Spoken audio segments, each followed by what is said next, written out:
Welcome to Becoming Spiritual, a podcast about the magic that surrounds us and has always been a part of us. I'm your host, Heather Dolan, a passionate seeker dedicated to bringing together beautiful humans who are doing amazing things in this world. Together, we will explore healing modalities and practical spiritual practices that can enrich your everyday life. We will also hear stories of awakenings, many from people in the corporate world who have broken out of the spiritual closet. Wherever you are in your journey, know you have found a community of open-hearted individuals committed to making themselves and our world a better place. Welcome home. Welcome back to Becoming Spiritual. Today, Natalie and I are joined by our Soul Tribe friend, Lucia Espiga. Now, you've heard us talk a bit about the Soul Tribe, which you might even be sick of it by now, but Lucia and her sister Lorena are the founders of the Soul Tribe community where Natalie and I met, where I learned a lot about all different kinds of spiritual modalities, practices, rituals, topics, you name it. And Lucia was a big part of that.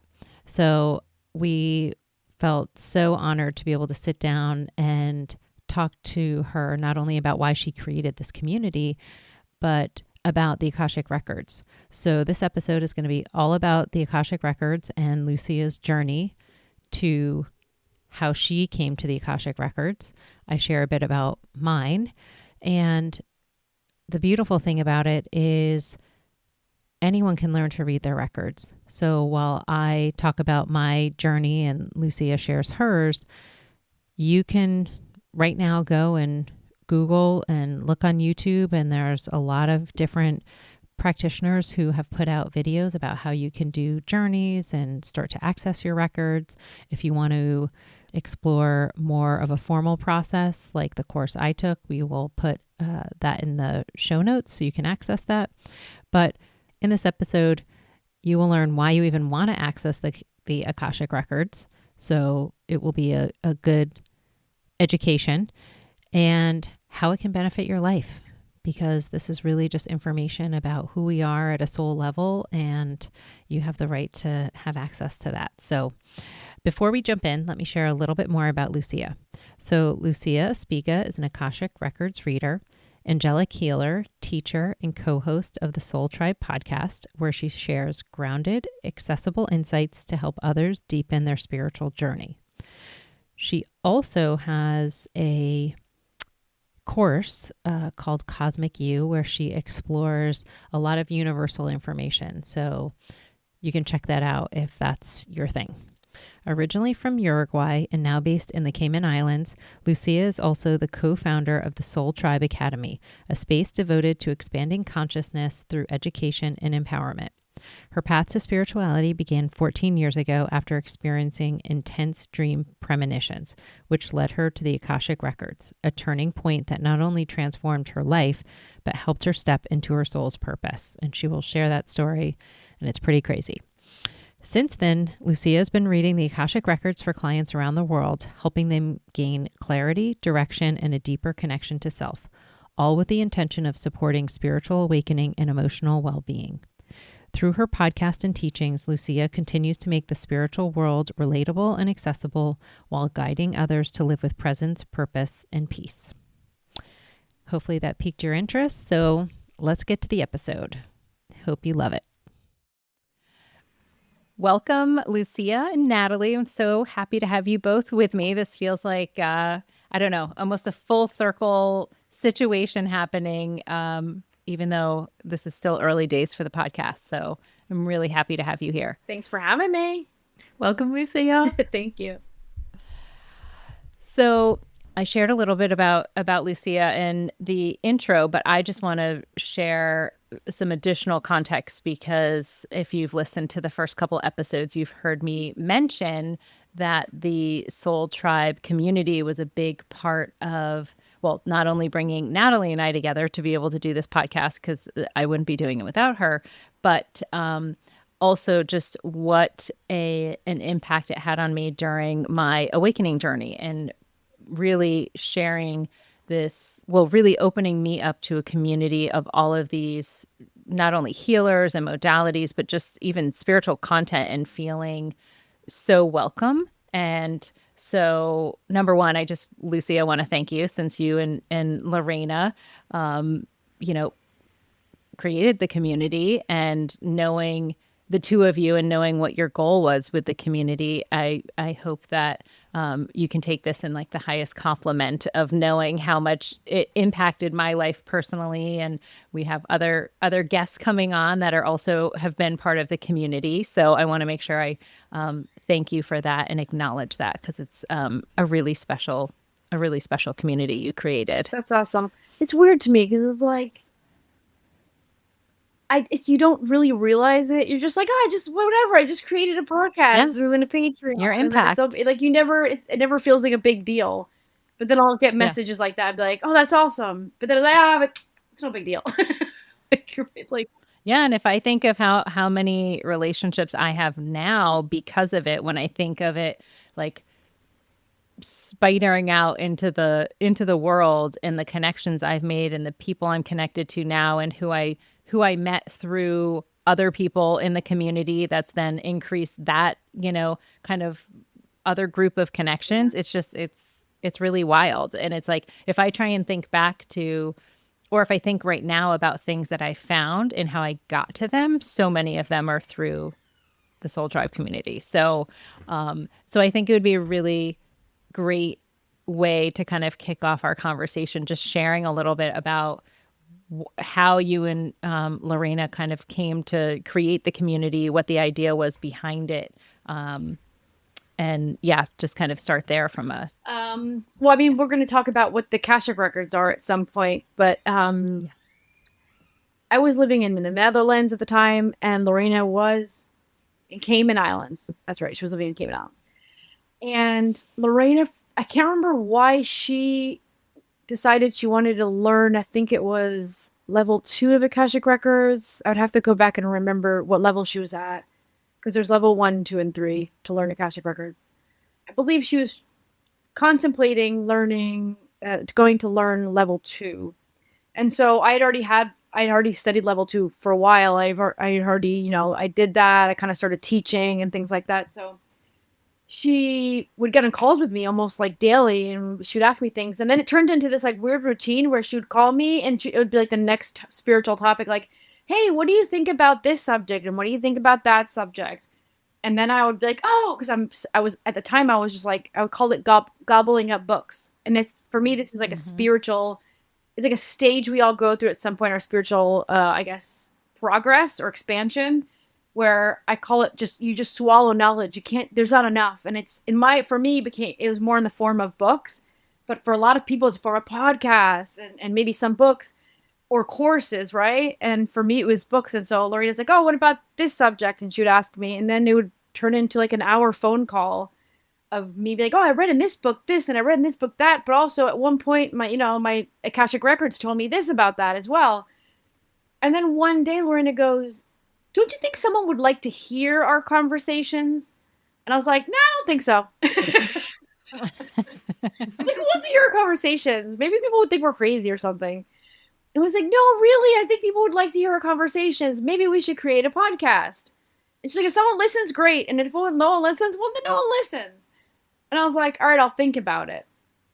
And that's like kind of where the idea came up. And then it was the whole thing. Like, you guys know, like, how do you start a podcast? Like, what platforms do you use? Where do you record? How do you push the audio? Oh, no, we had to figure out a way to save all the audio, like, right, server-wise and things.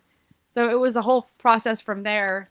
But it started with just two sisters talking about spiritual stuff, but then remembering, like, because we're both from South America, and so we kind of grew up with spiritual stuff in our family, and we started talking about our grandma, like, oh, remember when grandma used to do this? Oh, she wasn't so crazy, was she? Yeah.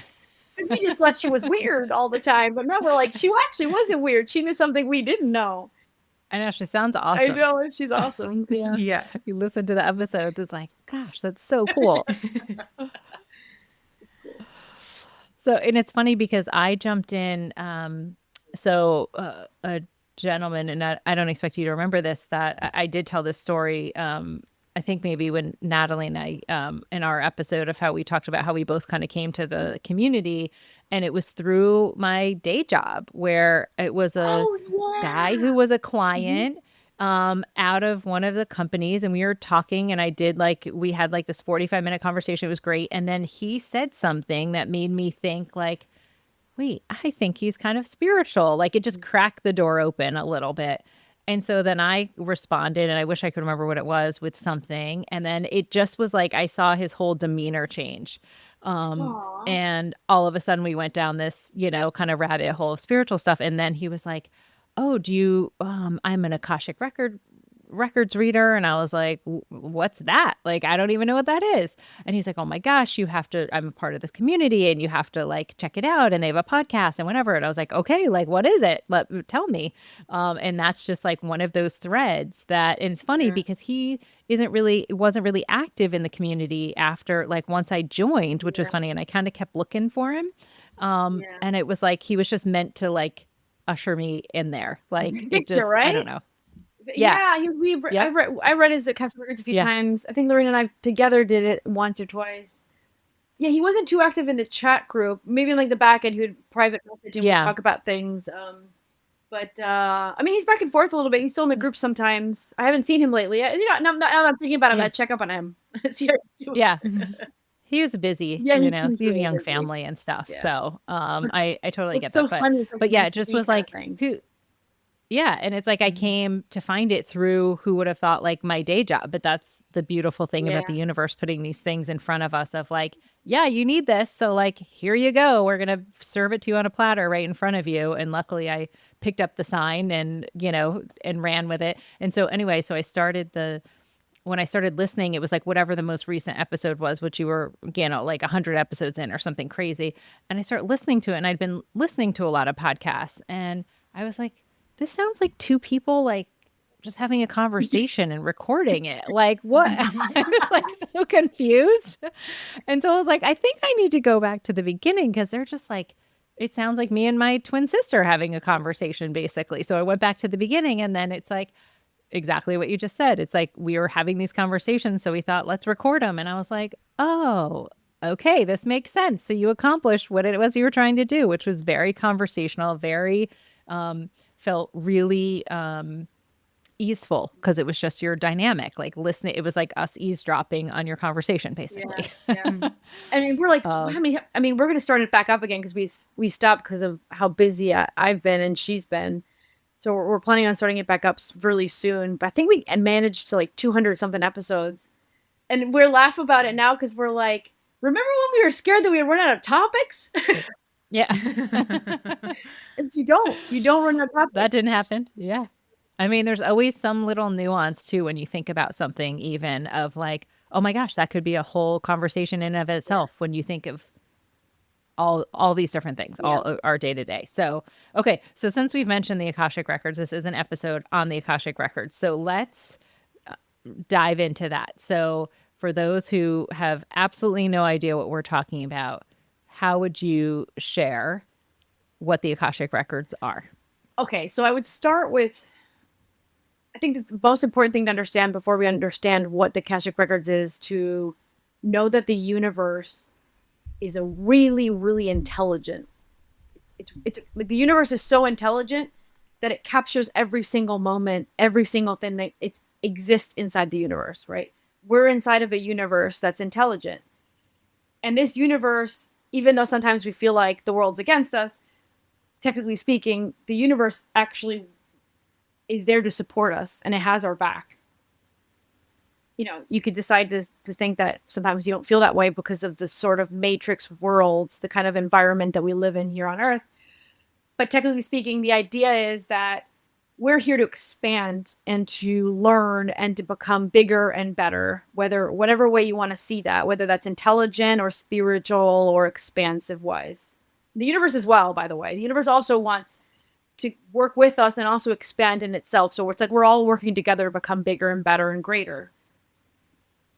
And so to be able to do that, you need to be able to have almost like a registration or something recording everything going on. So we can also, it's like, imagine you're watching a series, like a show on TV or Netflix or something, watching a series, but then you realize something and you want to go back to the first episode because you missed a really important plot twist that if you didn't understand it, you won't understand later on. So you go back.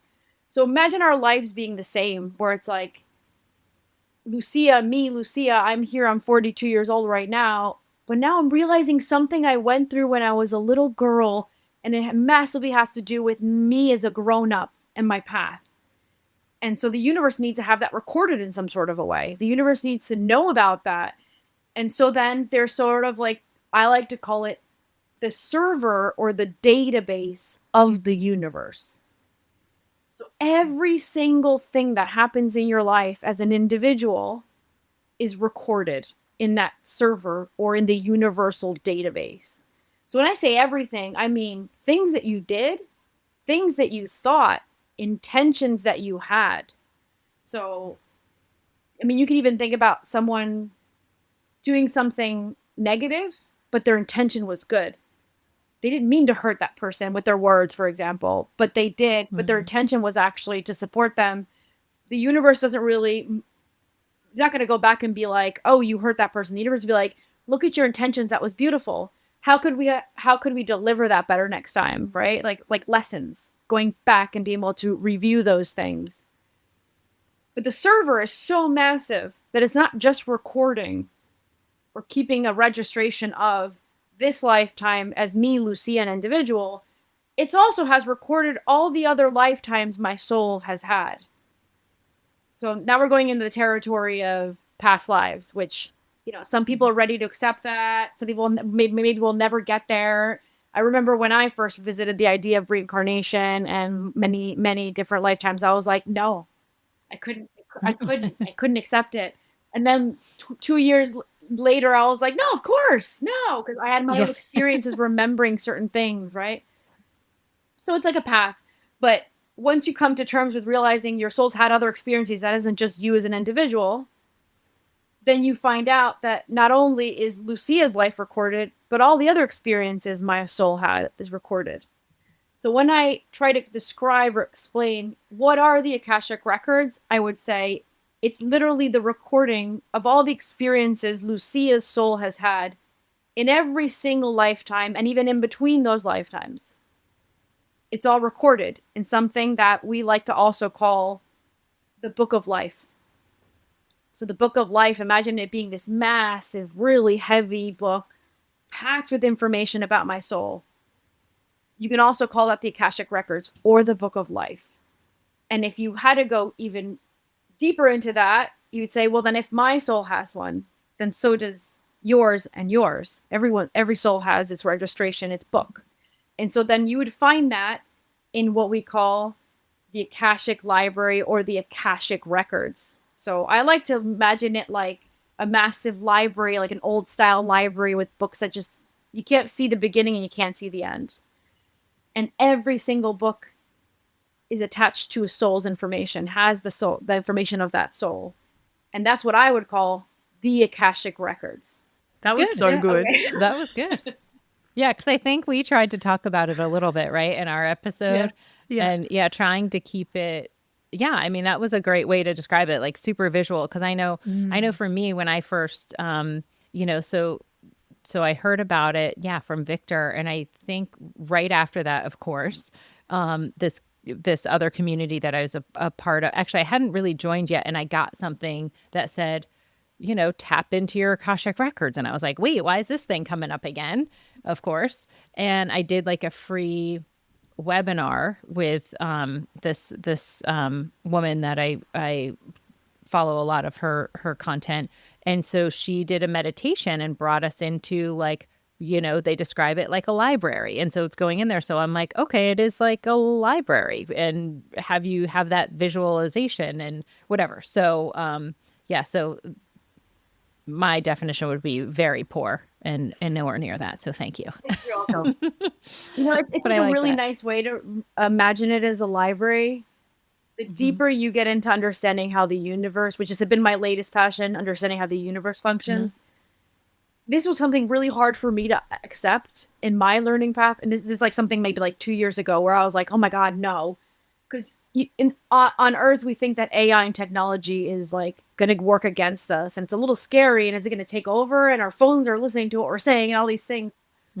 But when you start learning how the universe functions, it actually is packed with technology. And so thinking of the Akashic Records as a library is a really quaint way of thinking about it. But I would say that we would probably leave this lifetime and leave these bodies and we could go access it directly. We would notice that it has a lot more technology than we would like to understand, or are able to understand. It's not like an 1800s charming library with wooden tables and stacks that are 20 feet high with just these beautifully bound books. And no, that's how I like to see it. I think but that obviously could never capture. Yeah. Right? Like when you meditate, it is. But I think like, you know, like this might be a little bit deep, but do you guys remember me? I did a whole like episode talking about the Newton books, the Michael Newton books. And they describe also these people are in hypnosis and they're going into like the time between lives, right? Or like the afterlife. Yep.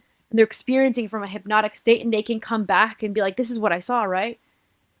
And I also noticed that there was a lot more technology at the time and this is before I dived into the universal information. And the review of life that these people describe, some of those cases you could hear it was like a massive screen where you could see played out that experience that they had in that lifetime. So what's recorded on your Akashic Records, which we're talking about the past of the individual, they're able to actually watch it almost like it were an HD. Or like, you know. Yeah. What is it called? And then don't even get started on the like 3D? 4D? 4K. 4K. Okay. I don't know. And then I guess they go, I don't. It's like more intense because not only is the person watching it all play out, it's like you're watching as like a third party, but you were there, but you're feeling the things that other people felt while you were there. So you're not just feeling what you felt, you can feel what you made the other person feel. So it's all technology, right? Yeah. So the records, like, because I think this is right, but I want to hear your opinion on it, Lou. Like, they don't just capture the actual events and the thoughts and the intentions, but even feelings, right? Yep. Yeah, because we're supposed to like learn. We're supposed to learn. It's like emotional maturity. That's like a thing, right? And maybe it's weird to think about, but the more we elevate in dimensions, okay, like let's say that Lucia tomorrow passes away and I go to a higher dimension because I've expanded and learned enough from Earth, and I maybe go to another world that's a little bit more advanced. The more up you go, the less emotions there are, which sounds a little iffy and weird, but it's because emotions are down here on the lower levels for us to learn from that. So it's really important for the Akashic Records to record those emotions so that we understand your actions actually can affect other people, and here's how you made that person feel. It could be good or bad, by the way. Because I remember there's this one case of this woman that had a near-death experience. These are one of those like 50 million books that I read. One of them, I dived into an era where I was obsessed with like reincarnation stories or people that remembered past lives. And one lady was in the book, they were describing a near-death experience that she had. And she talked about how it was almost like a life review because she was reviewing some things and they were giving her the opportunity to decide to come back to Earth or to ascend, which some souls will be given that opportunity to decide. And they showed her the amazing work she had done on Earth and how she made people feel positive. Words she gave and encouragement, and she had done some really good work that helped people. And so she was actually put into the position where her life review in this case was feeling how amazing she made other people feel.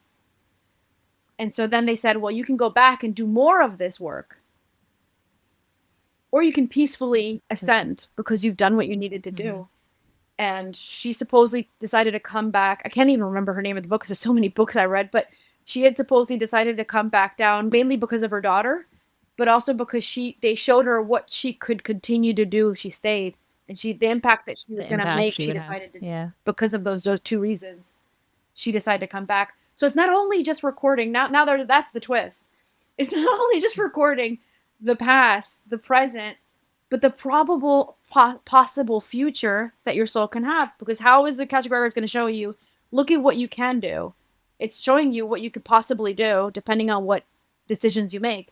So the Akashic Records is also prepared to show you what can play out as well. So it's even more extensive than what we were speaking about. It's infinite. Yep.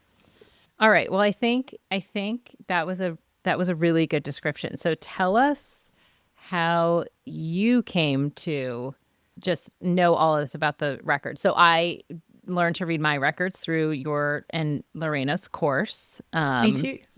Oh, you did? Oh, I didn't know you did it through. Oh, look at that. We're grads. We're alumni of your class. Wait, did you do level 2? No. As well? You didn't? Yeah. So I've only done level 1.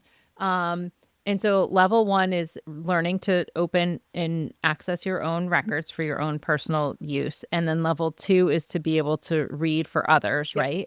If you're going to learn to open others' records. And then level 3 is to be able to teach. Yeah. Right? That's okay. So tell us your journey of how the Akashic Records came into your. How much time do you have? Yeah. Condensed Yeah, we version. need the because it's a wild story. So yeah, we have to condense it because there's so many other things to get to. But it's definitely like your story is so wild. All right. So I think the first thing to say is I'm Sagittarius. I'm a Sagittarius. It's like my entire life, you've had to slap me in the face a few times to make me do something. So, because I say that because some people are going to have a really, really nice experience where they walk into the Akashic Records and because, like someone walked into your office and that door opened for you, right? And for me, it was, the universe is intelligent, right? And so it knows how it can get you to do something. Because obviously you need to use your own free will. It can't make you do something. It can get you to wake up to something. And so in my case, it had to be pretty firm for them to be like, come on now, let's get with this. So understanding that, I at the time I worked at a what's it called? Ticketing agent. So it's like you go online. It's almost like Expedia or Booking.com where you get a flight. This is in South America. You get a flight online, and then somebody on the back end is issuing your ticket. So I worked for a company that did that. We would issue tickets for flights. There's a hotel area, but I worked in the ticketing flight section of the company. At the same time, I was learning to become a pilot. So I was doing my course for private pilot training. So my obsession and all my attention was always on aviation. And so the universe obviously knows, okay, she's paying attention to aviation. So let's use aviation, just like you at work, right? Let's use aviation to kind of give her like wake up call. And it began with dream premonitions of aviation accidents. And I remember the first dream I had, because even when I was a little girl, I would have really intense dreams and I would wake up and it would feel that was real. That wasn't just a dream, because it's like you wake up, it's this weird, just the way to like try to understand it. It's like you wake up like you just lived it to a point where it's like I didn't sleep, I'm exhausted. It's like I just ran a marathon or something. So I kind of knew the difference between an intense, just my subconscious dream and some other dream that at the time I couldn't understand, but it was something else. I knew that it was something else. And I had my first premonition of an aviation accident. I remember waking up and going, oh my God. And I was exhausted the whole day after that. I was going, oh my gosh, that's awful. That was an awful dream. And I remember being upset and crying. I'd seen people in like an airplane crash and like dying. And, spent the rest of the day exhausted. But at some point between 2 weeks to a month, I saw it happen. I saw it in the news. And I was like, oh, coincidence. Okay, that then later on, and I don't know how much between, because this is 3 years, this spans out a 3-year experience. Later on down the line, maybe a month or two later, I have another dream. And again, an aviation accident. And I never knew what airline, I was never able to see. They never showed me like a logo of an airline. But I was able to see about how big it is. So I knew like, okay, there's, it's a small 4-seater, or it's like a big airliner, like 180 people are probably on it. I would know about the size of it. I would see how the accident happened, whether it's fire or it like went down, nose down. Like I'd be able to see how it went down. And the area in the world, it's almost like I was zoomed out and I would see in the map. So I'd know, like, I was in South America, so there's a lot of attention to most of my accidents. It was like Venezuela, and I would see Chile, and I would see, there was one in Brazil that I would never forget that fell in the water, like all these things. So that's how I knew it was what I dreamt, because it was the size of the airplane, the way the crash happened or accident happened, and the area in the world. So the second one happened, and I was like, coincidence.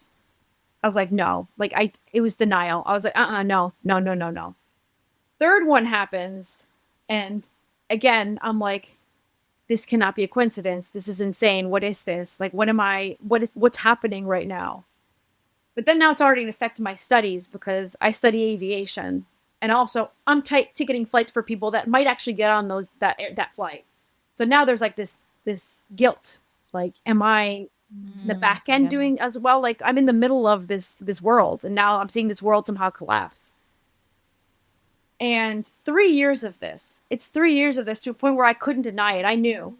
And it was like anxiety attacks and panic attacks, because it would happen. I knew as soon as the dream happened, it would happen sometime between 2 weeks after or to a month after my dream happened. I would never know which, but I realized it was between those two time frames. So I started avoiding the news. I wouldn't let anybody, if the news were on or somebody put it on, I would walk away. At work, if I heard someone talking about an accident, I would walk out. As soon as I heard, I would walk out. And then my instructor, of course, like I had an instructor at the time that was a retired Air Force pilot who was training students. So obviously he wants us to learn from other pilots' mistakes. It was a big part of his like learning, like for us, our learning curve. Learn from other pilots' mistakes, because they're not alive to be able to learn from them. So you got to learn from them. That was his thing. But at some point I started not going to his classes. If I get away from like the theory classes, I would, things like that. But to a point where I couldn't, it's like the universe somehow put it in front of me. It was like impossible. I would try to like avoid it as much as I could. And the breaking point for me was, I was at work one day, and I heard a coworker of mine say, "Oh my God, did you see this accident?" And that was one of the worst ones, because I had seen, they made it more intense. It's like obviously the universe was trying to get me to pay, like, listen, you're supposed to do something with this. And so they had to like up their game, sort of say, to make a bigger impact on me. So what they did was they took me from seeing the accident from outside the plane towards the like last few months of the 3-year mark. They then put me inside the airplane, and now I'm seeing the people in panic mode, and I'm seeing them light on fire, or I'm seeing them just like grabbing everything they can. Some people trying to call on the phone or see if they can contact. Some people were just praying, like, and just feeling what they were feeling. Just I mean, I'm full of goosebumps. Like, just the panic. It was awful. It was awful. I was feeling what they were feeling, and I was seeing what they went through. And so it just became worse. And so at that day at work, I remember I heard someone, "Did you see that accident?" It was one that was like the fire scenario, which was the worst for me ever. Just seeing people light on fire and they can't get out of the airplane. What are they going to do? It was awful. I remember going to the bathroom. I was like, I'm not listening to this. And I went to the bathroom because I was like, is this the one that I had? This cannot be. And I went to the bathroom, and then a coworker of mine walks in. He goes, "Oh my God, you're a pilot. That's right. We were just talking about." I'm like, "Oh my God, I'm trying to get away from this." And she starts talking to me. I'm like in the stool, almost crying and just pretending I'm peeing. And she's coming in going, "Oh my God, we were just talking about it. Yeah, you're a pilot.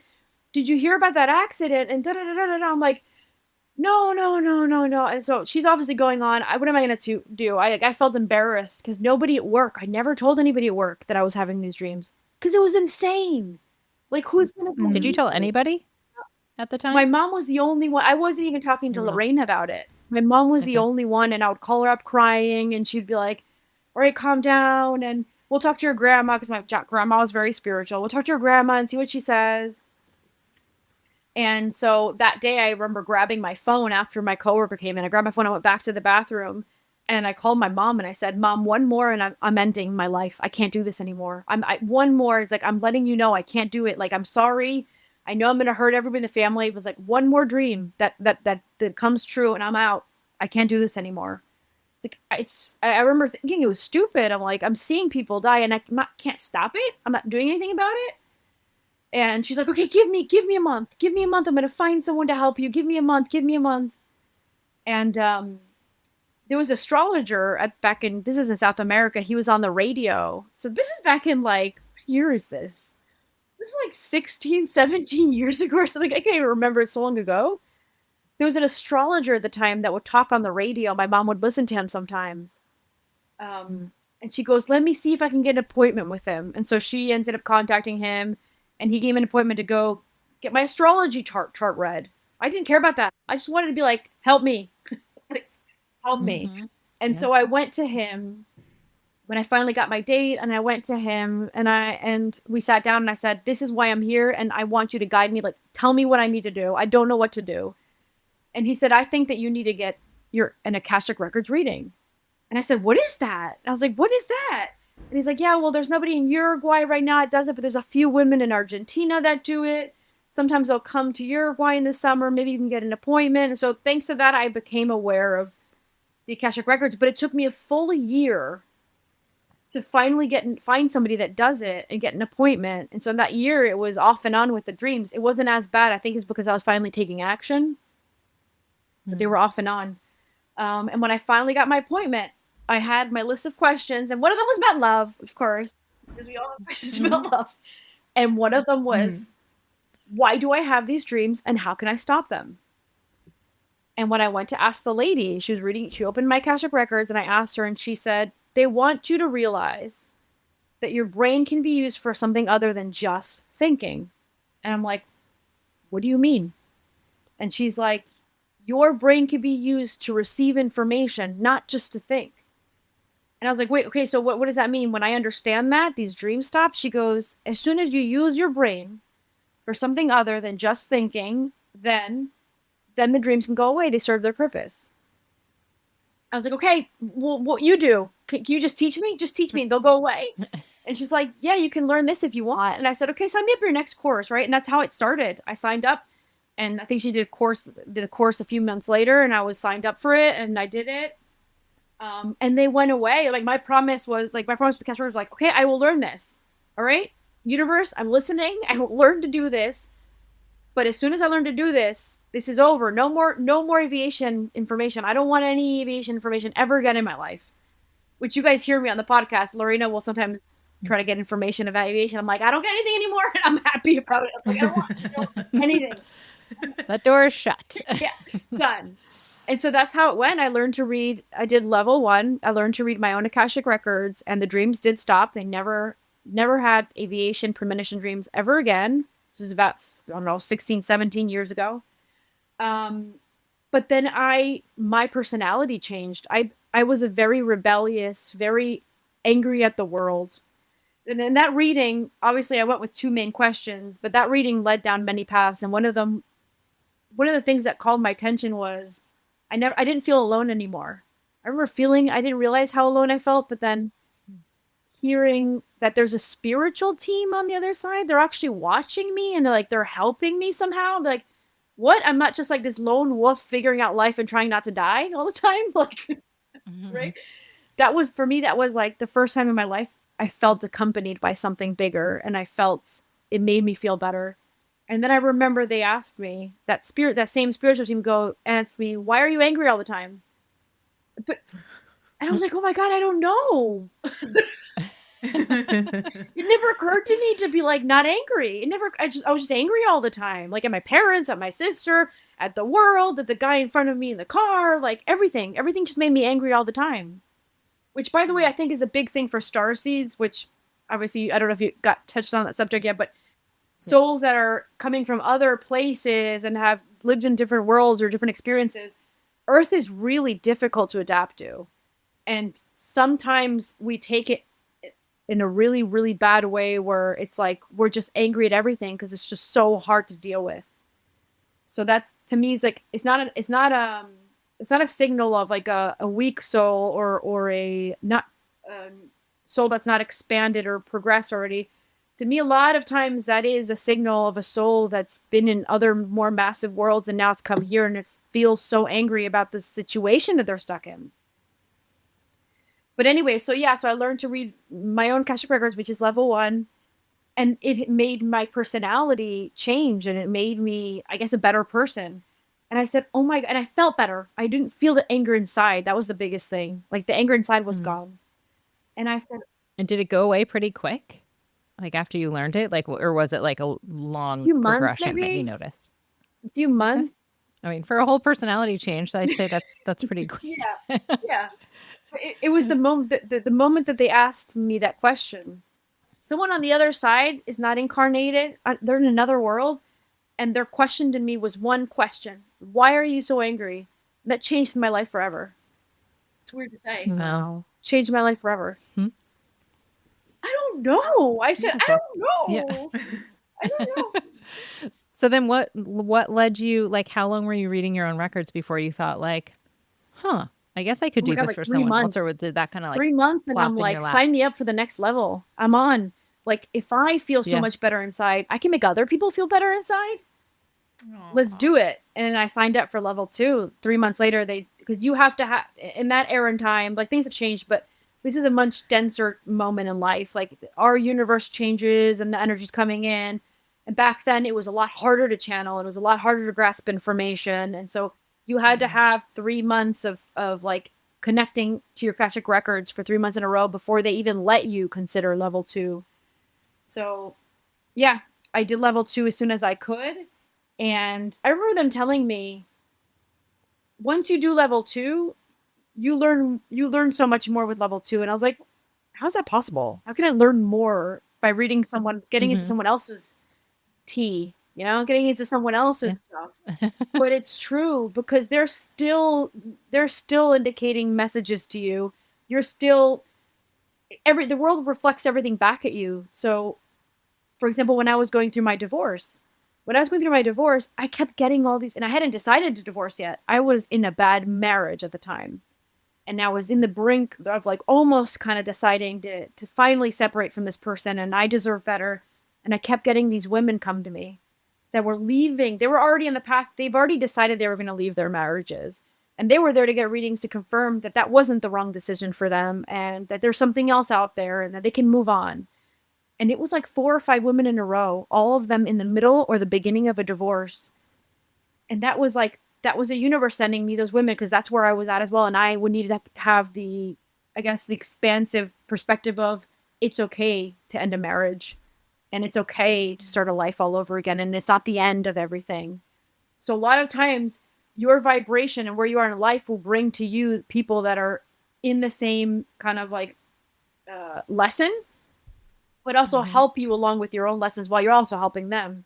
So level 2, it's no joke when they say that you learn more when you're reading other people. It's been that way ever since. It totally is.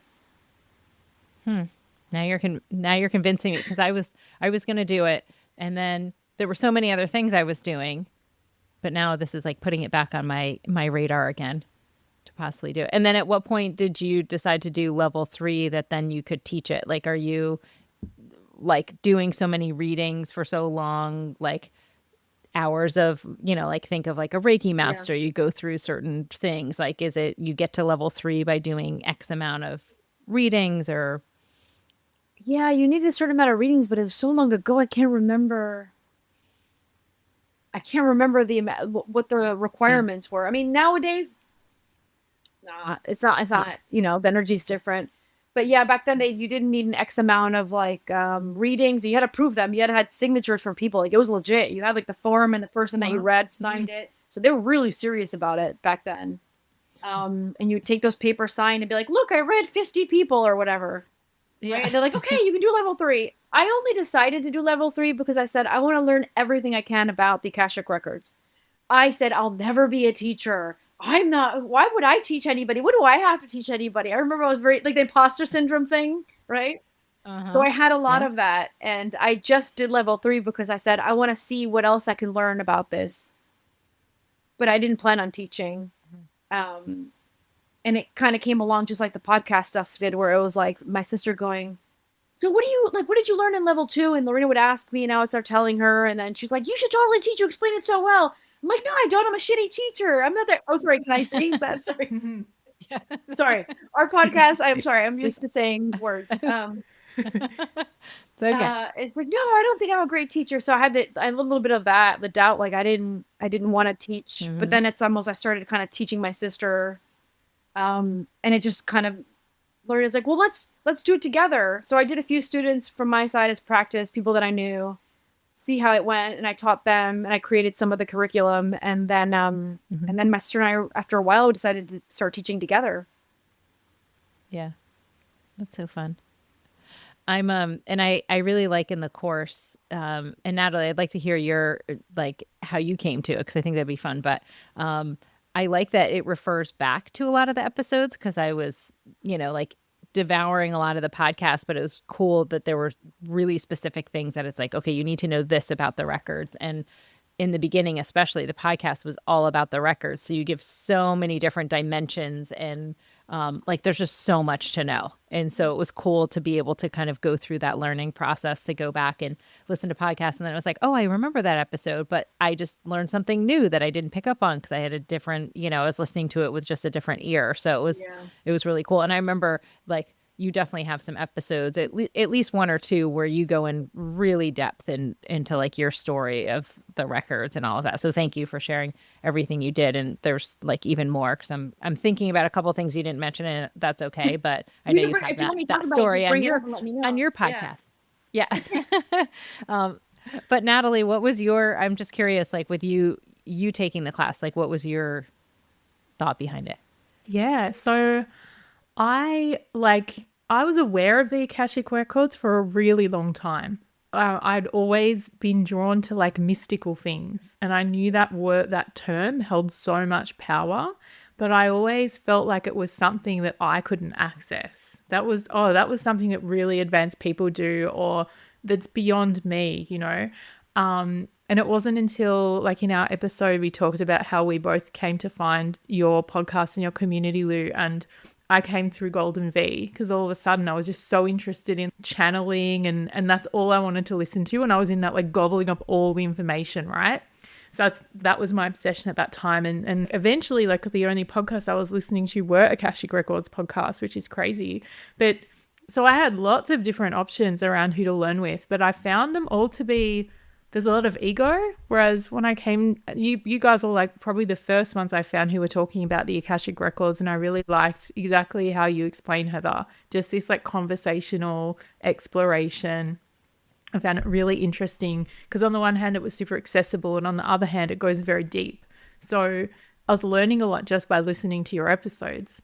But then I think at some point I'm like, I can do this. Why have I felt so? I'd probably been aware of the Akashic Records as a concept for like at least 10 years, maybe 15. And I just never thought it would be anything that I would do. And then I signed up for level 1 and it was amazing. And you were really great in prescribing how you build the muscle up, because I think a lot of people, the first time they go in, they're like, I didn't get all the visions and the voices talking to me and I didn't see all my past lives.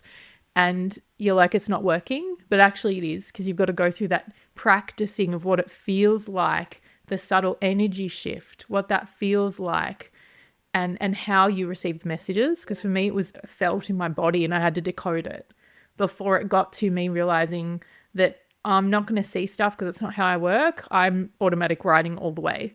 And that's how it worked for me. So yeah, it was a really interesting journey. And I always wanted to do level 2, but at the time when I was like really in my study phase, I think you were doing them live. So I'm like in Australia and it's very hard to get the time zones to match up. But I love what you were saying. Like even if you don't want to be a reader for other people, there's more you can learn by doing the next level of study. And that's like super appealing. Yeah.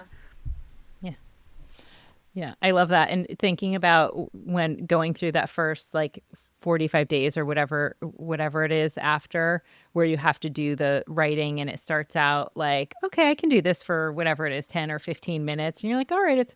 And I got to the point, I remember like messaging you and Lorena and I'm like, I'm automatic writing for 45 minutes. Literally my hand won't, like my hand is cramping. I actually can't write and there's more information coming out. Like, what do I do? Like it won't stop. Pages and pages of journals. I have like an entire journal that was like all, which I should go back and read, which was all the stuff coming in. And and just the feel, like it's just, it's really cool. If anyone's, curious at all, like highly recommend it. It's super cool. If anybody tells you that they learned to read the Akashic Records and they were like the best reader right away, please, no. I'm sorry. Yeah. Like, even if you were born with some sort of a gift, which is not a gift, we all have the right to that, right? It's like the gym. Tomorrow you get a membership. You can spend all the money you want on the best gym and the best membership and the best weights. But that first time you do a crunch, you're not going to see the muscle pop. It's not going to happen. Right. Consistency. That's what's going to happen. You're going to have to go to the gym maybe 5 times a week, and you keep going and do reps, and maybe do 3 times, and then just keep consistent. Give yourself the nutrition you need to grow those muscles, which is the same thing with Akashic Records, right? Don't intoxicate the body so you can receive the information properly. Then with that consistency, then you start obtaining the information more easily. It's not that you're not getting it. It's just that your muscles not properly worked out. And if it's like that with your body, why wouldn't it be like that for your soul? Why wouldn't it be like that for like the soul information coming down? It's the same thing. So that's the only thing, like when we got into this like podcast and like this kind of environment, let's talk the truth. Let's see what things really are. Dude, it was hard for me as well too in the beginning. Like I was doing it just to get rid of dreams. I wasn't even trying to be like a psychic or a medium or any of those things. And I remember I went to my original teacher, the one that taught me level 1, and then I went to do level 2 with her. And at one point I said to her, I'm not getting information. She's like, yeah, you are. She opened up my record. She goes, yeah, you are. I'm like, no, I'm not. She says, you know when you're going to be okay? When you no longer care about what you sound like. And I was like, okay. And I remember she said that, and 3 years later, I remember thinking about her 3 years later, when one day I decided I no longer cared if I sound crazy about what I'm just about to say to the person sitting in front of me when I'm reading the records. And that was the time that it just flowed. Because it was my ego so scared I'm going to be wrong. I'm going to say the wrong thing. I'm going to sound crazy. I'm going to sound stupid. Or that for me was the biggest like change. It took me 3 years to get to that point where I actually no longer cared about how I sounded. And if you didn't like what I had to say, maybe I'm not the reader for you, because that also happens. Not everybody's the reader for everybody, because just like you have a friend that you hang out with that you love that maybe your next door neighbor doesn't like at all.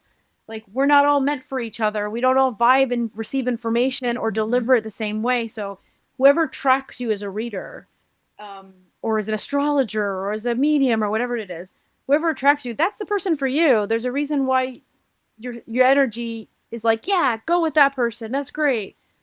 Yeah, whoever resonates with you.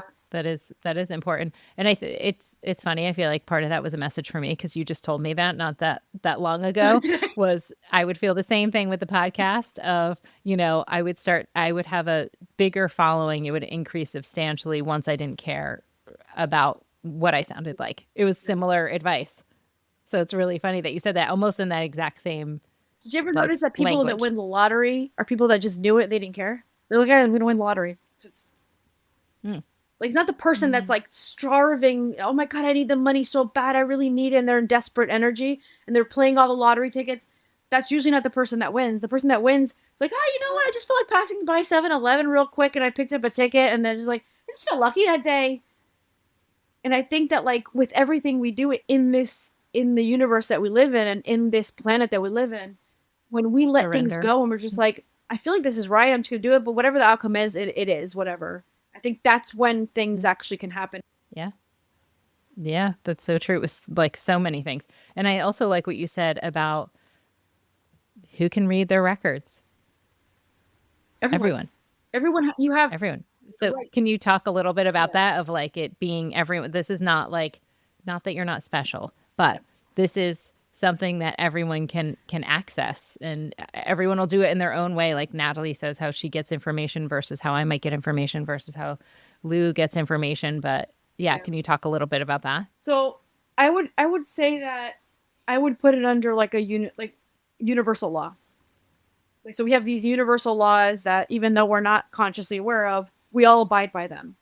So one of them, for example, that is very well known on Earth is we all have free will. That's a universal law. We all have free will. So that's an example of one of the universal laws. And another one is every soul has the right to access their sacred information, or call it the Akashic Records, or their book, their Akashic book, right? Book of Life. Every soul has a right to get access to that information. It's not that you're special. It's just that you've realized it, or you've become conscious of the fact that this tool exists and I can actually get access to it. And so I think the only time where I would say to a soul, don't access your information is if you're in an intoxicated state because your energy is too low to reach that frequency. If you're in a very bad emotional state, you're probably going to be channeling your ego or getting information for your ego. So the only rule I would put to it is, what state of mind or physical state are you at? And if you're okay, then connect to your Akashic Records. And I myself, I've been doing this for I don't even know, like 17 years. And still to this day, if I'm going through, like the other day, my car had a bunch of issues. And a friend of mine's like, oh, open your Akashic Records and find out. I'm like, I am not in the state to open up my Akashic Records and be like, what's up, universe? Why did you just do this to me? Like, I already know that my ego is going to be like this, and this, and this, and it's not going to be the Akashic Records. So you start becoming more aware of what state emotionally or mentally you're at, and is it a good state to access the Akashic Records? But you have the right to do it. Yep. And I'm thinking along the lines, maybe it'd be helpful too for people who have never heard of this before. They've, never had a reading before.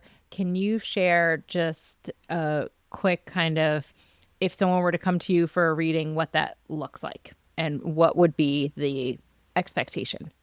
So if someone's coming to me to get an Akashic Records reading, I think I have very few rules. I don't know. I respect every Akashic reader. Some people will have different processes. The one thing that Lorena and I kind of never let go of was just make sure you don't have a lot of alcohol in your system, like none that day. And the day before, if you had more than one glass of wine, like I'll see you the next day. Because we're actually, we're connecting to your Akashic Records, not mine. I'm just receiving the information for you. So I need you to be in that good state. If you're also in your panic mode, I would usually say to people, the same thing I just said, if I access my own, let's wait till let's let a little bit of time pass and then let's read your Akashic Records. So that's one of my rules, to make sure that the person's in an okay state, that we can access it properly. Because you're the one that's bringing the information. You're bringing your book. I'm not bringing the book for you. You're bringing it forward. And if you're in a state that's not so adequate, I guess you would say, it's a barrier. Your energy or your physical state is a barrier, and I can't access that. So that would be one thing. But what it would look like is basically you book a reading, you're in a okay state, prepare questions. That's another thing that we never kind of let go of. And I've had people come to me and I'd be like, okay, you have your questions prepared? Like, no, but I have it up here. I'm like, no. It changes everything to like, and this is something my teacher always said, and I thought she was being a little bit strict. But then after my experience of accepting people that didn't have questions, and then having people that did write down the questions, I realized the difference between those readings. And I'm like, it does make a difference. So I stuck with that. And it sounds silly, but you preparing for the reading before coming to the reading, sitting down and write down the questions. First of all, you're breaking the free will and saying, I'm opening up the door and I'm ready to listen to whatever information needs to come through for me to understand this scenario or the situation. So your free will is breaking that and allowing it to come in.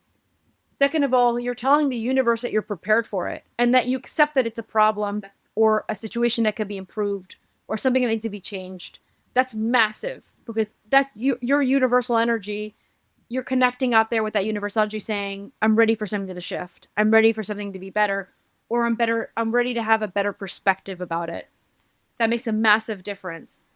And I find that when the person comes forward with those questions, in the beginning, I'll pop open the person's records, we'll record the whole thing, mainly not because I think that they should listen to it 20 times and become obsessive with it, because we'll have some people that will do that, but because I don't want you to be so worried about forgetting information and taking notes. I want you to pay attention to what they're saying, because you're going to have other questions that come up with what we're saying, and I want you to be able to get those questions in instead of being worried about jotting down little notes. So I record it. Well, especially if you drop like a big like, holy smokes, what? Like, it's really hard to focus on anything else that comes after, because that happened in my first reading with you, where I was like, say what? And I forgot, like, when I went back and listened, I was like, I have like no recollection of the rest of this conversation, because I think I was so focused on some information you had shared. that like everything else just, it was there and I was like communicating, but like I didn't remember it. So going back and listening, it was like a whole new discovery again. So yeah, so I definitely. But it's weird because you go back and listen and you go, I don't even remember he was saying that. And it's this weird thing where a lot of people will not hear something I said or hear it the way that it was said. But then when they're finally ready to understand it, that's when they finally hear it. So that's really important to hear back, So we'll record it. And then I like to call it the intro. It's just a word I decided to use. It's not like something they use in the Akashic Records, but I was like, I call it the intro to the reading, where I'll probably your records and I'm already getting information before kind of you start asking your questions. And I always tell people, because people are very anxious, they have their list and they want to make sure that like that hour reading, all their questions get in. And I'm a fast talker. Don't worry, it's gonna fit. We're gonna make it to all the questions, right? But I always tell people, don't worry, we're gonna get to all your questions. Just listen to what the intro is, because I've found that so many readings, the intro's already answering all the questions that they wrote down on that piece of paper that I wanted them to write down so bad. And what I love about that, and this is like my favorite part about Akashic Records reading, is I don't know what questions you're about to ask. And a lot of times I don't even know who you are. I only got on the call with you and I said, where in the world are you? Is it late for you? Is it early for you? And whatever. Okay, you ready? Any questions? I have no idea what you're about to ask. I have nothing. I know nothing about your life. And that's my favorite part about the intro. Since I didn't hear your questions, this is going to impact you even more, whatever I say. And I find that creates the biggest change for people. And that's why that's my favorite part. My favorite part. I can't believe you said that. That answered 4 of my questions already. I'm like, I know, it's amazing. Or you start to read your questions out and you're like, oh, wait, you already said this. Like, like it's like you forget what questions you're going to answer. And then it's like, holy smoke. Or you see a theme tied through that wasn't there before all the questions you're asking, even though they can seem really disparate and like totally different subjects. And you're like, oh my gosh, this is all tied together. And it started with that intro message. And now it's like satellites outside of the main message. And you're like, oh, this is just giving me other little pieces of information, but it was already all threaded together. It's incredible how it's like, well, this is related to this, and this is also because of that, and this is, you're like, what? It's all the same thing really blocking it, or it's happening because of that one thing? Like, wow. Yeah. Yeah, thank you for sharing that. Oh, I wanted to talk about this because also if someone's not ready to receive certain information, they won't get it. So when you were talking about you have the right to your information, but also there is a divine timing piece to it. Yeah. It's this thing where like if the person's not ready, we've had scenarios where their car breaks down before they come and they don't make it. This is before like in person when we did. Listen, I started when we did in-person readings. There was no technology. The person had to go to your house, which is, now you think about it, it's a little scary. You have strangers coming to your house every single day. Like, I know we used to not think that was weird. No. I mean, think about it. Yeah, people would have people coming into the house all the time. I mean, and like, sometimes it was men, and you're a woman alone living in a house. Like, now I'm thinking back, I'm like, wow, I did that. But yeah. But like back then, things would happen. Like the person's car broke down on the way there, or they missed the bus or something. Nowadays, it's more like their internet just all of a sudden popped off and it's not working, and we have to reschedule it. And then I'll have that person, I'll be like, don't worry about it. We'll rebook it and we'll find a time that works for both of us again. And then we'll realize that something happened in between. It's like, I wouldn't have had this information if I had the reading with you last week. So a lot of times it might not be this big thing like you're not spiritually prepared, but it's like something had to play out first before you got your information. So sometimes it's little things like that. But you'll find that the universe will stop it if it has to stop the process. Yeah. But even just generally, I've heard you say this before, like many times on the podcast, that the records and your guides are only going to tell you what you're ready to hear and take on. So it's like, also we shouldn't be too afraid, because we're not going to be given, even though it knows every single possibility of what can happen and all of our traumas and all of these things, it's not going to tell us something we're not ready to take on, right? Yeah. So you could get a reading today and they'll talk to you you ask about a subject and you'll get information, but it's what you can handle at the time. and then maybe you worked on yourself or you worked on whatever trauma you had or block or issue, and you come back, you had a reading maybe 2 years later, and you ask that same question or similar, and then we go deeper. Oh, because of this and that, like, oh my gosh, but you wouldn't have been able to handle that information back then when you first asked for it.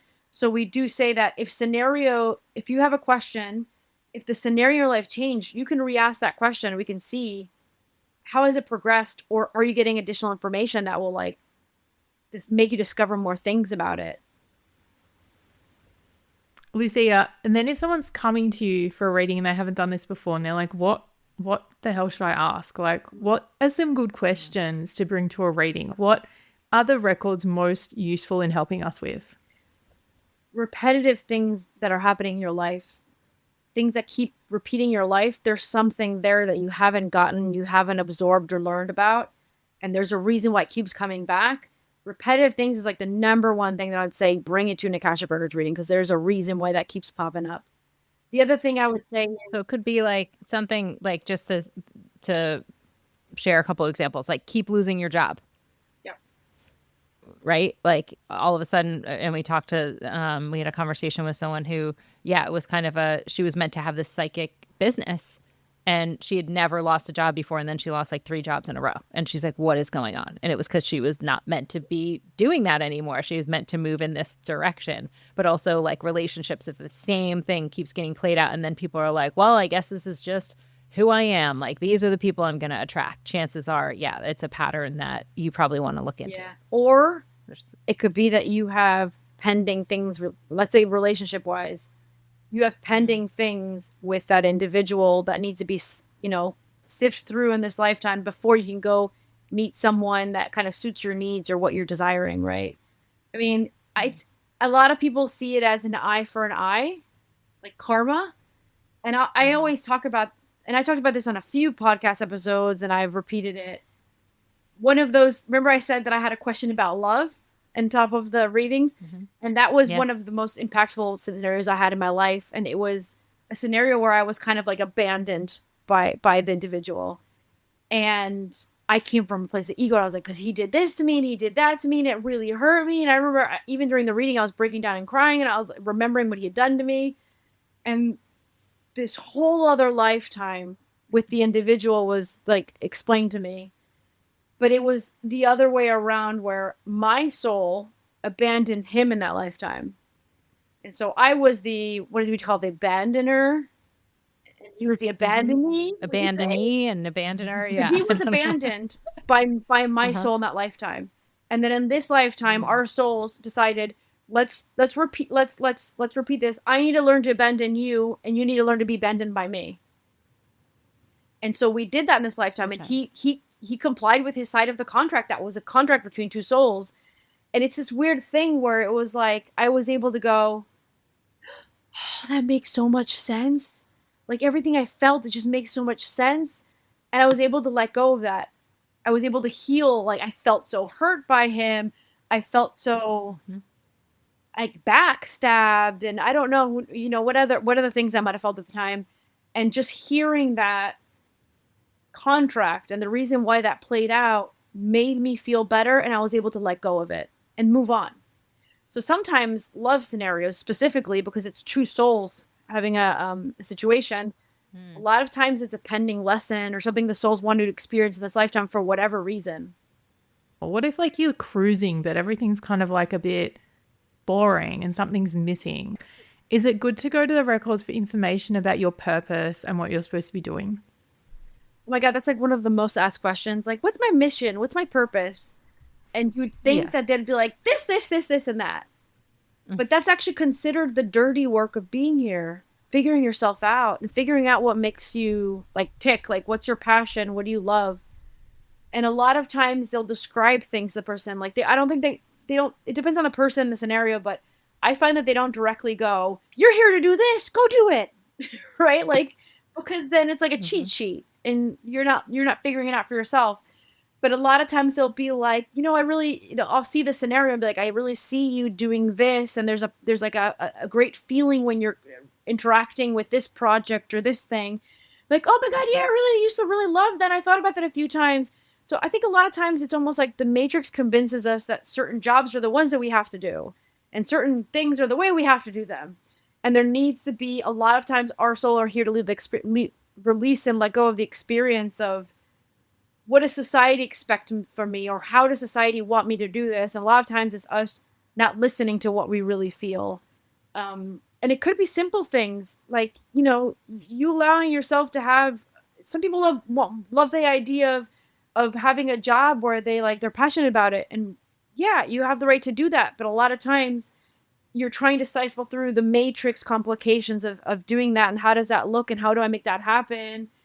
And so that's the problem where we're at. We're between souls trying to accomplish their mission and their purpose, but also we all signed up to be in this world right now where we're changing eras in time of humanity and how we do things.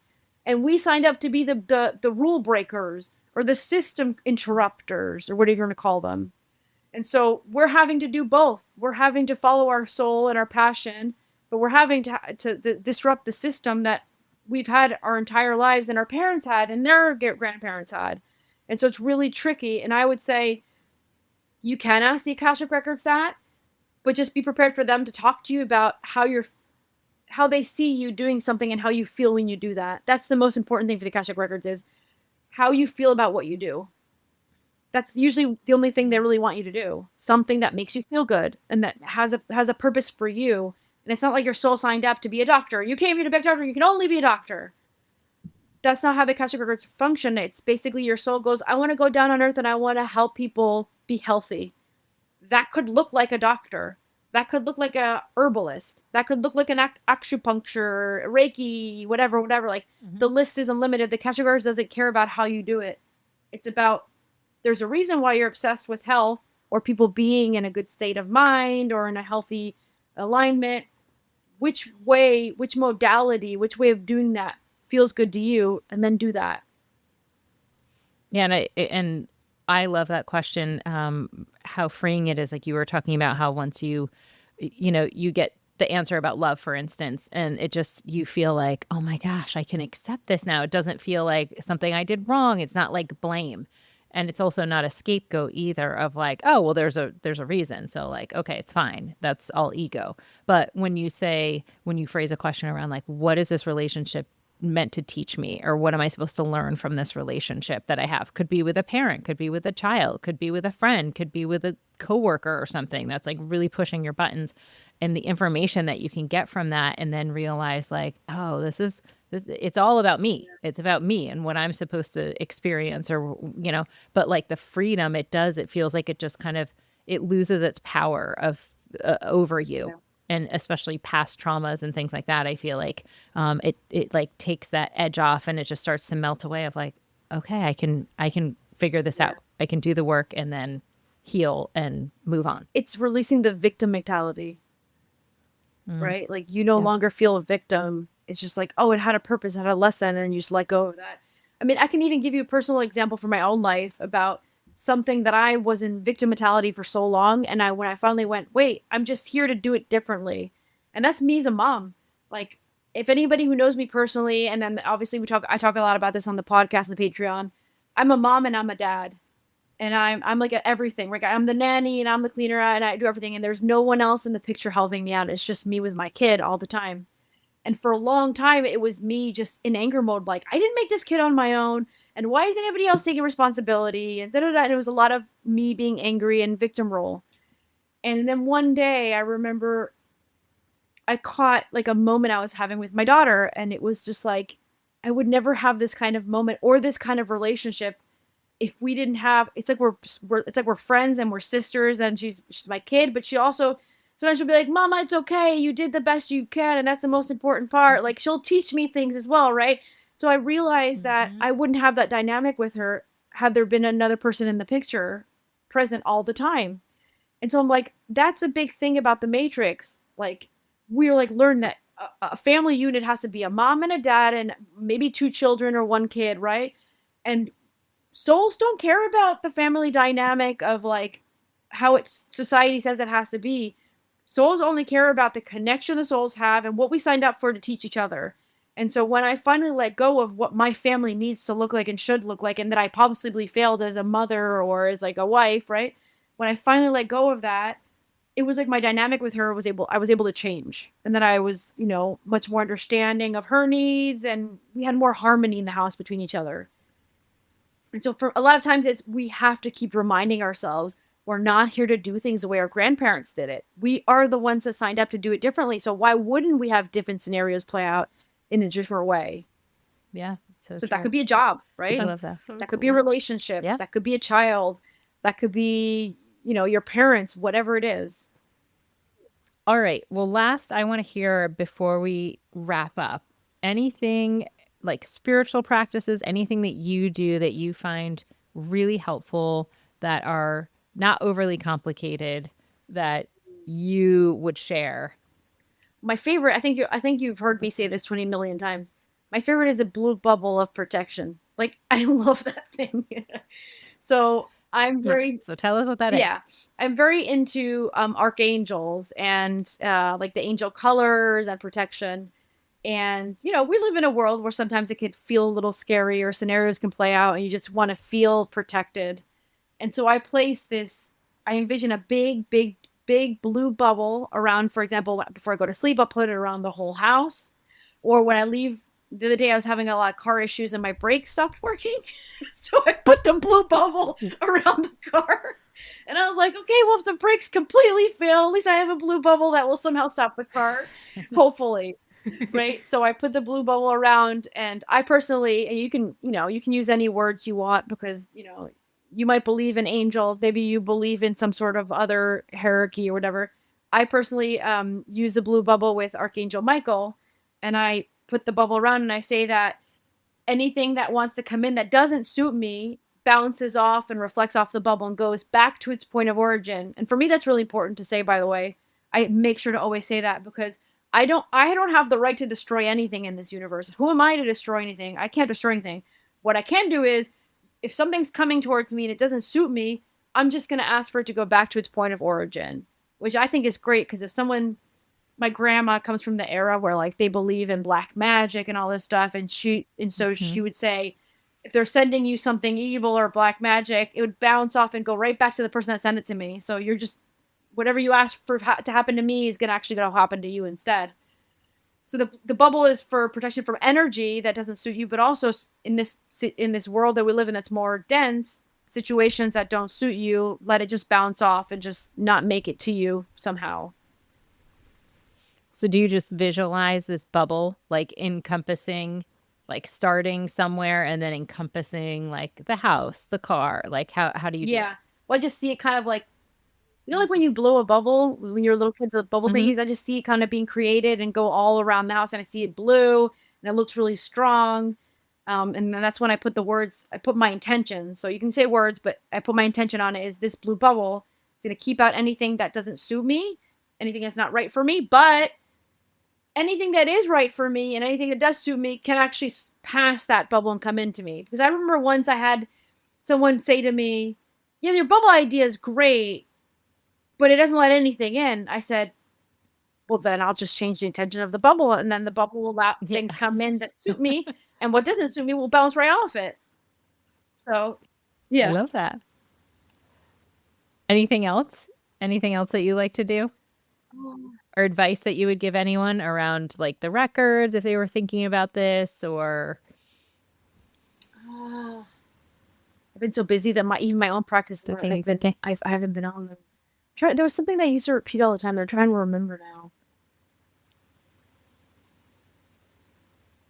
It was this, I can't remember the exact words that I used to use, but when a scenario played out that I didn't think was supposed to happen, or that I felt like I needed to kind of get assistance with managing it, it was almost like I would hand it over to the universe. It's not like I was denying it, but I would use words in a way where I was like, I would hand over to the universe and be like, universe, give me the tools necessary to better deal with the situation. Let me know what I need to know, or bring in the context that I need to help me better deal with the situation.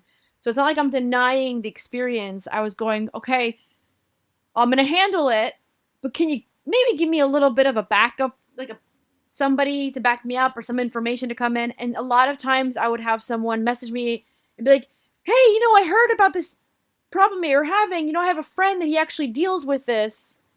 And then that kind of solution would come in. A better solution would come in. So that's something that I do. It's more like when specific scenarios play out in my life. So it's not like an everyday thing, but it's kind of like handing it over to the universe. Like, you're part of I'm a part of the universe. I am the universe. Universe, send me whatever tools or individuals that can assist me with this issue or problem. And so many times something played out after that. Solutions appear. Yeah, something somehow played out. I love that. All right. Any thoughts lastly, like if someone wanted to have a reading like that, you would say, so you said, make sure you have questions, you thought that through, make sure you're aligned to that reader. And usually that would just mean, see how you feel like in your body when you see someone's website and you're reading about them, or you watch them on a podcast or YouTube or something, see if the information, just how they present, like there's something called a resonance, and you'll feel it in your body where you're like, oh my gosh, yes, I need to meet this person. Or it might be like, they're okay, but I don't know. Then that probably means they're not necessarily for you. But anything else, if someone's going to think about a reader or getting a reading, or maybe even doing it themselves at some point? It's weird because I've had people contact me and go, I want a reading, but I'm scared, which I never understood. I always found it really hard to understand. And so my advice would be, the Akashic Records are never going to say anything to you that's going to make your situation worse or hurt your feelings. They want the best for you. They're like, it's your backup team. It's almost like if you had loved ones that were right behind you and you came to them with questions and problems, they're not going to be like, you're an idiot for asking me that question. Go away. Like, your family's never, well, I don't know, not everybody's family, but most people that have loved ones, they're not going to get that response, right? In this world, this day and age, you don't know, but we hope. The reality is that spiritual team knows you better than you know yourself. So they're going to know exactly what they need to say to you to get you to react. And it's not going to always be roses and beautiful, because even me on my first reading, when they asked me that question, why are you so angry? They were pretty firm with me. I remember them being very firm with me because that's what I needed to hear to create the change I needed. So they're going to be wise in knowing what to say to you and how to say it to you. No one knows you better. They know you better than you know yourself. That's what I mean. They know you better than you know yourself. So they know if they have to slap you in the face to get you to wake up, like with my dreams, they're going to slap you in your face to get you to wake up. And if they need to be nice and kind and slow because that's the way you receive information, then they're going to do that. So I don't really think that there's any need to be scared. But if it doesn't feel like it's the time, then just wait for when it does feel like the time. That's a great place to wrap, because I think leaving on that positive note, knowing that anytime you're going to go into the records, it's all really with the intention of love and to help support you and get you whatever information you need to hopefully have a better experience while we're here in this time now on Earth. So I'm so grateful. I'm so happy we could have this conversation and the three of us could be together and do this. So again, just thank you so much. Hopefully everyone's not going to hear me, talk about the Soul Tribe, in every episode, but it just, like I said, it's like, it's weaved so deeply into my experience. And when like I already said, when I think about it, it's been a big part of my journey. So I'm just grateful to you and Lorena for creating it. I'm grateful for your willingness to be here to share about the Akashic Records, because I know it's, really helped me in my life. And I'm guessing Natalie could say the same. So absolutely. So thanks for having me, guys. Thanks for having me after I had to keep being like, I'm coming. Yeah. All good. Divine timing. Thank you. Till next time. Be well. Thank you so much for taking time out of your precious day to listen to our podcast. If this episode resonated with you, we would love for you to share it with someone you love. That would mean the world to us. Also, if you feel called, please follow our show so you will know when a new episode drops. If you want to go one step further, you can even rate this episode, as it allows our podcast to find its way to others. Lastly, we've done our best to share resources that you might find helpful in the show notes, whether that's a book recommendation or a website we referenced during the episode, a free resource, or more information on a guest who took their time to speak with us and share their knowledge. We would love for you to support their work too. You can find more information on our podcast website at becomingspiritual.me. We love you and can't wait for you to hear the next episode. Until then, know you have a place where you are welcome and you are loved. Welcome home.